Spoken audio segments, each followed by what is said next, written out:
Assalamualaikum warahmatullahi wabarakatuh. Saudaraku yang dimuliakan Allah Subhanahu wa Ta'ala, batas tanah haram, orang yang pertama meletakkan batas tanah haram adalah Nabi Ibrahim Khalilullah. Nabi Ibrahim alaihi salatu wassalam menancapkan tapal di batas tanah haram. Malaikat Jibril alaihi salatu wassalam yang memperlihatkan kepadanya. Kemudian tapal ini tidak diganggu gugat hingga pada masa Rasulullah Shallallahu Alaihi Wasallam. Pada saat Fathu Mekah, penaklukan kota Mekah, Rasulullah mengutus Tamim bin Asad al-Khuzai untuk memperbaharui tapal tersebut. Tanda ini juga tidak diganggu gugat hingga pada masa Umar bin Khattab radhiyallahu an menjabat sebagai khalifah. Ia mengutus orang-orang Quraisy untuk memperbaharui tapal tersebut. Allah Subhanahu wa Ta'ala menjadikan Baitul Atiq, Ka'bah, sebagai tanah haram untuk memuliakan, sehingga terdapat rasa aman yang juga dirasakan oleh burung dan pepohonan. Pahala amalan di daerah ini diberikan oleh Allah lebih baik dari daerah lainnya. Batas tanah haram tersebut mengitari kota Makkah al-Mukarramah. Sebagian batasnya lebih dekat ke Ka'bah.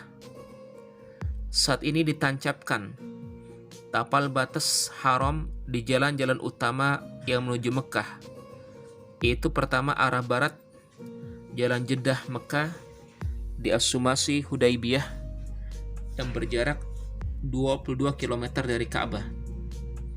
Yang kedua arah selatan di Idha Liban, Jalan Yaman Mekah, untuk yang datang dari Tihamah yang berjarak 12 km dari Ka'bah. Yang ketiga arah timur di tepi lembah Uranah Barat yang berjarak 15 km dari Ka'bah. Yang keempat arah timur laut Jalan Ji'ronah dekat dari kampung Syara'i Al-Mujahidin berjarak 16 km dari Ka'bah.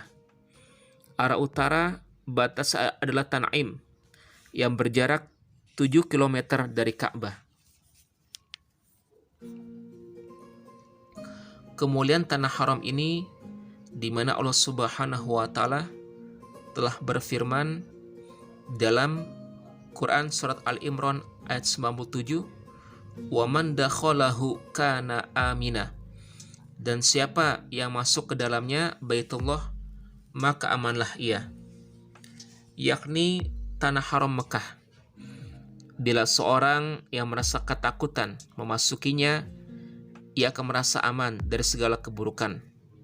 Hal ini telah ada sejak zaman jahiliyah.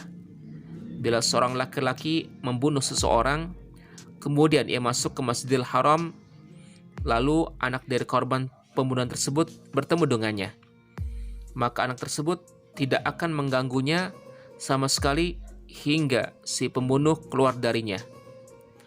Telah terjadi kesepakatan para ulama, ijma' ulama, bahwa siapa yang berbuat suatu tindak pidana di tanah haram, maka ia tidak mendapatkan rasa aman tersebut, karena ia telah merusak kehormatan tanah haram. Adapun apabila seseorang melakukan tindak pidana di luar kawasan ini, kemudian ia mencari suaka ke tanah haram, maka haruslah bagi setiap kaum muslimin memboikot orang tersebut hingga orang itu keluar dari tanah haram, lalu dilaksanakan hukum had terhadap orang tersebut. Diriwayatkan dari Ibnu Abbas radhiyallahu an, ia berkata, siapa yang melakukan suatu tindak kejahatan kemudian datang ke Baitullah agar mendapat perlindungan, maka dia aman, dan tidak dibenarkan bagi kaum muslimin memberi hukuman padanya hingga dia keluar dari tanah haram, dan apabila dia telah keluar maka dibolehkan menghukumnya.